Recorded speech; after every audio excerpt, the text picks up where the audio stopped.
YS Jagan భద్రతపై PSC సమావేశంలో నేతలు ఆందోళన వ్యక్తం చేశారు. జరుగుతున్న పరిణామాలు ఆందోళనకరంగా ఉన్నాయన్నారు. మీరు భద్రంగా ఉంటేనే మేము ప్రజలు బాగుంటామని వైఎస్ జగన్తో చెప్పారు పిఎస్సి సభ్యులు. ప్రభుత్వం ఉద్దేశపూర్వకంగానే వైఎస్ జగన్ భద్రతపై సమస్యలు సృష్టిస్తోందన్నారు. ఏ పర్యటన చూసినా భద్రతా లోపాలు స్పష్టంగా కనిపిస్తున్నాయన్నారు. భద్రత విషయంలో ఉపేక్షించడం కరెక్ట్ కాదన్నారు. వైఎస్ జగన్ భద్రత విషయంలో కొత్త వార్తలు వింటున్నామని ఆందోళన వ్యక్తం చేశారు పిఎస్సి సభ్యులు. తగు జాగ్రత్తలు తీసుకోవాల్సిన అవసరం ఉందన్నారు. ఇందులో రాజీ వద్దని జగన్కు సూచించారు పిఎస్సి సభ్యులు. బంగారుపాళ్యం సహా ఇతర పర్యటనలో భద్రత విషయంలో పోలీసులు ప్రభుత్వం కావాలనే రాజీ పడిందన్నారు పిఎస్సి సభ్యులు. దీనిపై మరింత సమాచారం మా ప్రతినిధి సతీష్ అందిస్తారు. సతీష్, చెప్పండి, ఇది చాలా నిజంగా అత్యవసరమైన అంశం మాట్లాడాల్సింది పిఎస్సిలో అని చాలా కోణాల నుంచి అందరూ మాట్లాడుతున్నా ప్రస్తుతానికి పిఎస్సి సభ్యులు వైఎస్ జగన్మోహన్ రెడ్డికి సూచించినట్టు తెలుస్తోంది. భద్రత ఖచ్చితంగా దాంట్లో రాజీ పడే వీలే లేదంటూ కూడా వాళ్ళు సూచించినట్టు సమాచారం అందుతోంది. ఏం జరుగుతుంది అక్కడ అప్డేట్ చెప్పండి.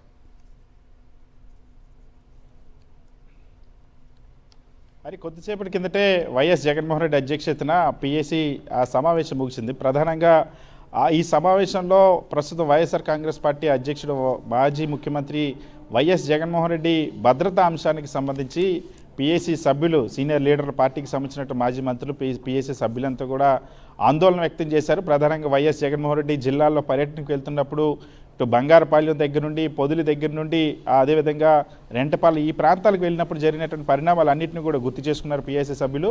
తీవ్ర ఆందోళన వ్యక్తం చేశారు. భద్రత విషయంలో రాజీ పడద్దు, ప్రభుత్వం పూర్తిగా నిర్లక్ష్యం వహిస్తోంది, భద్రత కల్పించకుండా రకరకాల వార్తలు బయట ప్రచారంలో ఉన్నాయి.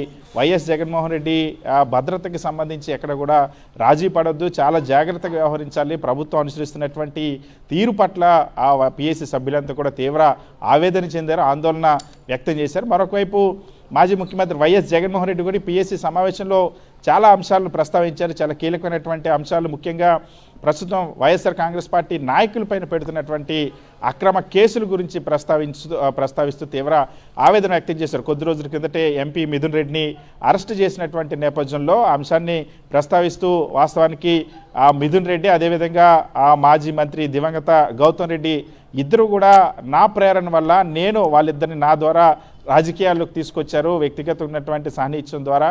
అటువంటి మిథున్ రెడ్డిని ఈరోజు టార్గెట్ చేసి మిథున్ రెడ్డిని అక్రమంగా మద్యం కేసులో ఇరికిచ్చారు. వాస్తవానికి మిథున్ రెడ్డి తండ్రి పెద్దిరెడ్డి రామచంద్రారెడ్డి ఎక్సైజ్ సంబంధించిన శాఖ నిర్వహించపోయినప్పటికీ కూడా పార్టీ నాయకులందరినీ టార్గెట్ చేయాలనే ఉద్దేశంతో అరెస్టులు చేశారు. అదేవిధంగా చెవిరెడ్డి భాస్కర్ రెడ్డిని అరెస్ట్ చేయడమే కాకుండా ఆయన కుమారుని పైన కూడా అక్రమ కేసు నమోదు చేశారు. చంద్రగిరిలో కంటిలో నలుసుగా చంద్రబాబుకు మారిన నేపథ్యంలో చెవిరెడ్డిని టార్గెట్ చేశారని వైఎస్ జగన్మోహన్ రెడ్డి వ్యాఖ్యానించారు. అలాగే మాజీ మంత్రి రోజాకి సంబంధించి తెలుగుదేశం పార్టీ దుర్భాషలాడింది, అత్యంత దారుణంగా మాట్లాడుతుంది, వైఎస్ఆర్ కాంగ్రెస్ పార్టీ ఉన్నటువంటి మహిళల్ని కించపరిచేలాగా, వాళ్ళ వ్యక్తిత్వాలను హననం చేసేలాగా వ్యవహరిస్తోంది తెలుగుదేశం పార్టీ అని ఆవేదన వ్యక్తం చేశారు. నల్లపురెడ్డి ప్రసన్న కుమార్ రెడ్డి నివాసం పైన జరిగినటువంటి దాడి సంఘటన, మరొక వైపు నెల్లూరు జిల్లాలో మాజీ మంత్రులు కాకాని గోవర్ధన్ రెడ్డిపైన ఇప్పటికే అక్రమ కేసులు పెట్టి జైల్లో పెట్టడమే కాకుండా మరొక వైపు మాజీ మంత్రి అనిల్ కుమార్ యాదవ్ పైన కూడా అక్రమ కేసులు నమోదు చేసేటువంటి ప్రయత్నం నమోదు చేశారు. సో అనిల్ కుమార్ని కూడా టార్గెట్ చేశారు. అదేవిధంగా నాయకులందరినీ కూడా టార్గెట్ చేస్తున్నటువంటి అంశాలకు సంబంధించి వైఎస్ జగన్మోహన్ రెడ్డి ఈరోజు ప్రస్తావించారు. సీనియర్ నాయకులందరినీ కూడా టార్గెట్ చేస్తా ఉన్నారు. అయినప్పటికీ కూడా పార్టీ నాయకత్వం అంతా కూడా బలంగా నిలబడి చంద్రబాబు మోసాలను ఎండగడుతూ ఉన్నారు. ఇప్పుడు క్షేత్రస్థాయిలో మరింత బలంగా వెళ్లాల్సిన అవసరం ఉంది. ఇప్పటికే దాదాపుగా 90 నియోజకవర్గాల్లో గ్రామ స్థాయిలో బాబు షూరిటీ కూడా ప్రారంభమైంది. త్వరలో రచ్చబండ కూడా నిర్వహించాలని చెప్పారు. పార్టీకి సంబంధించిన సీనియర్ నాయకులంతా కూడా చాలా క్రియాశీలకంగా వ్యవహరించాలని కూడా చెప్పారు. మనతో పాటు రీజనల్ కోఆర్డినేటర్ కార్మూర్ నాయస్ ఉన్నారు. సార్, సమావేశంలో జగన్మోహన్ రెడ్డి గారు ఏ అంశాలను ప్రధానంగా మీకు దిశానిర్దేశం చేశారు? అలాగే జగన్మోహన్ రెడ్డి గారు భద్రతకు సంబంధించి కూడా పిఎస్సి సభ్యులు కూడా ఆందోళన వ్యక్తం చేసినట్టు ఉంది. ఏం జరిగింది సార్?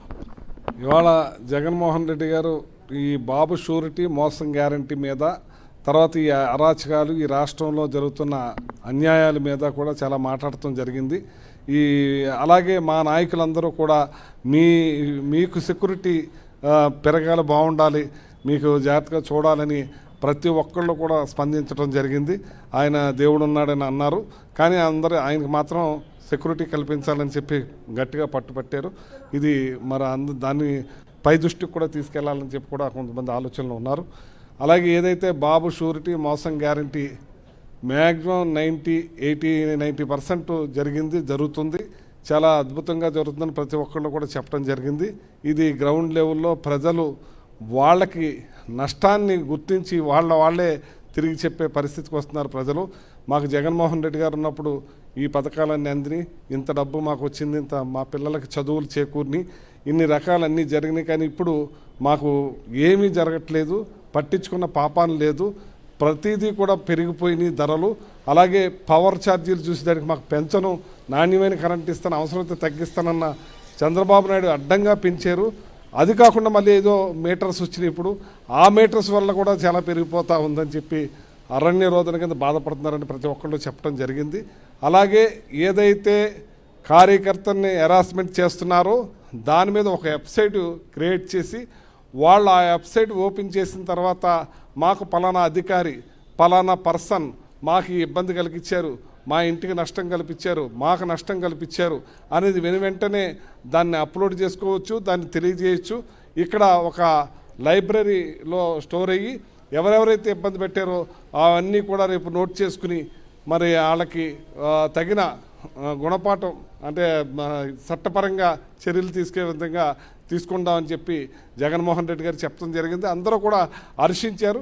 ఎంచేతంటే గ్రామ లెవెల్ నుంచి, మండల లెవెల్ నుంచి, నియోజకవర్గ లెవెల్లో కూడా ఎన్నో హరాస్మెంట్లు చేస్తూ ఉన్నారు, ఎన్నో దుర్మార్గాలు చేస్తారు, తప్పుడు కేసులు పెడతా ఉన్నారు, బలవంతపుగా రకంగా హింసిస్తూ ఉన్నారు. అవన్నిటిని కూడా అప్లోడ్ చేసే విధంగా, దాంట్లో స్టోర్ చేసే విధంగా ఒక లైబ్రరీ ఏర్పాటు చేశారు జగన్మోహన్ రెడ్డి. చాలామంది హ్యాపీ ఫీల్ అయ్యారు దీని మీద అని చెప్పి తెలియజేస్తాం. ఖచ్చితంగా వైఎస్ఆర్ కాంగ్రెస్ పార్టీకి సంబంధించి నాయకులపైన ఒకవైపు ఆ మాజీ మంత్రులు, మాజీ ఎమ్మెల్యేలపైన కేసులు పెట్టడం పాటు క్షేత్రస్థాయిలో కూడా, గ్రామ స్థాయి నుండి కూడా రెడ్ బుక్ అరాచకం పేరుతో వేధిస్తూ ఉన్నారు. అయితే దీనికి సంబంధించి పార్టీ క్యాడర్కి మరింత మనోబలం కల్పించాలి, మనోధైర్యంగా ఉండాలని వైఎస్ జగన్మోహన్ రెడ్డి ఈరోజు సమావేశంలో ఒక సూచన చేశారు.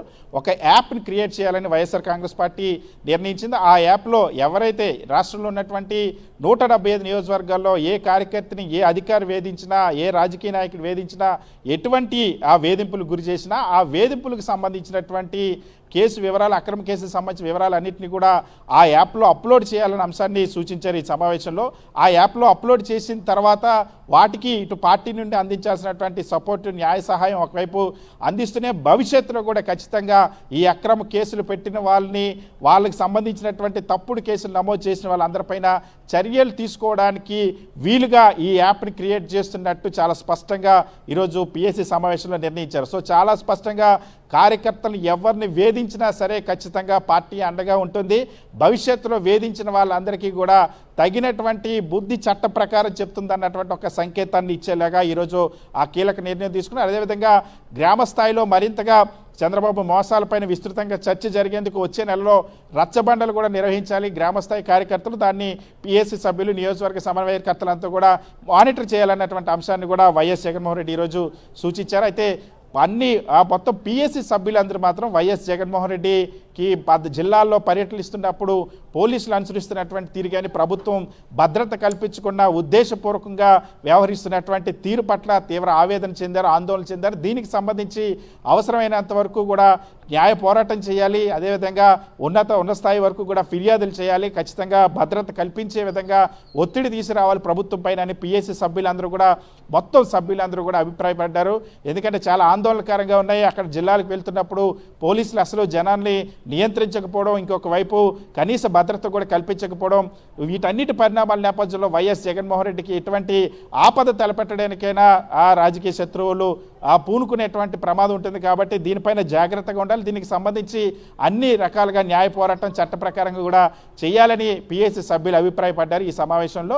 సో మొత్తంగా పిఎస్సి సమావేశంలో ఒకవైపు వైఎస్ జగన్మోహన్ రెడ్డి భద్రతాంశంతో పాటుగా రాబోయే రోజుల్లో ఎటువంటి ఆ కార్యాచరణ అమలు చేయాలి, క్షేత్రస్థాయిలో, గ్రామ స్థాయిలో ఏ విధంగా అమలు చేయాలి, గ్రామ స్థాయిలో పార్టీ పటిష్టానికి సంబంధించి ఏ విధంగా ముందుకెళ్ళాలి, అక్రమ కేసులు పెడుతున్నట్టు నాయకులపైన పెడుతున్న అక్రమ కేసులకు సంబంధించి ఏ విధంగా ఎదుర్కోవాలన్న అంశాలన్నిటిపైన కూడా వైఎస్ జగన్మోహన్ రెడ్డి దిశానిర్దేశం చేశారు. హరి ఓకే సతీష్.